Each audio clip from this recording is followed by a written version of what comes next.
Until fairly recently, it was thought that a baby's sex was determined by the mother's cells, or it was believed that the baby's sex was determined by the male and female cells together. But we are given a different kind of information in the Quran, where it is stated that masculinity or femininity is created out of sperm poured forth into the womb. That he created in pairs, male and female, out of a drop of sperm, as it is poured forth. The improving disciplines of genetics and molecular biology have scientifically validated the accuracy of this information given by the Quran. It is now understood that sex is determined by sperm cells coming from the male, and that the female has no role in the process. Chromosomes are the main elements in determining sex. 2 of the 46 chromosomes that determine the structure of a human being are identified as the sex chromosomes. These 2 chromosomes are called XY in males and XX in females, because the shapes of the chromosomes resemble these letters. The Y chromosome carries the genes that code for masculinity, while the X chromosome carries the genes that code for femininity. Formation of a new human being begins with the cross combination of one of these chromosomes, which exists in males and females in pairs. In females, both components of the sex cell, which divides into 2 during ovulation, carry X chromosomes. The sex cell of a male, on the other hand, produces 2 different kinds of sperm, one that contains X chromosome and the other that contains Y chromosomes. If an X chromosome from the female unites with a sperm that contains an X chromosome, then the baby is female. If it unites with a sperm that contains a Y chromosome, the baby is male.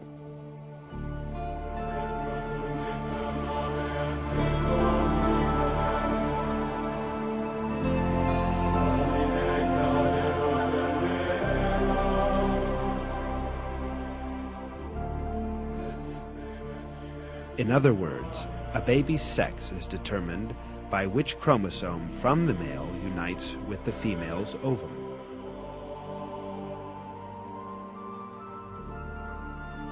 None of this was known until the discovery of genetics in the 20th century. Indeed, in many cultures, it was believed that a baby's sex was determined by the female's body. That was why women were blamed when they gave birth to girls.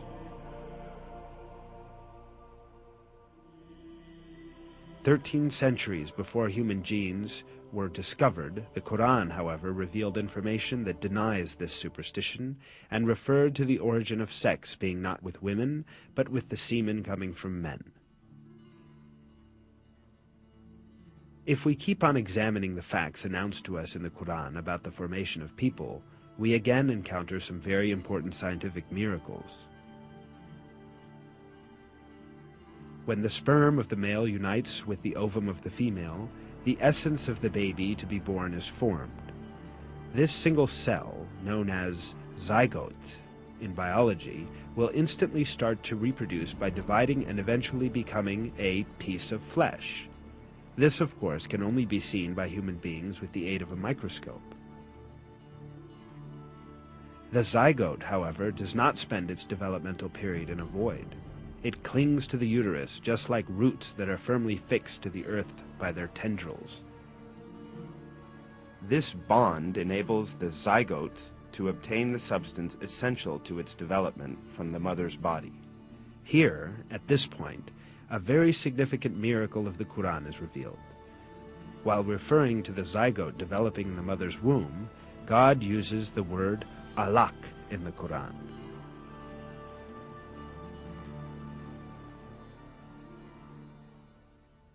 Recite, "In the name of your Lord, who created man from alaq."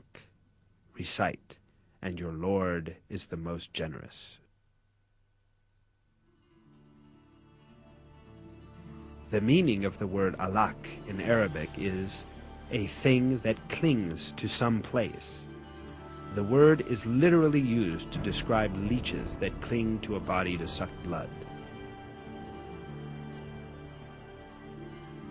Certainly, it is not a coincidence that such an appropriate word is used for the zygote developing in the mother's womb.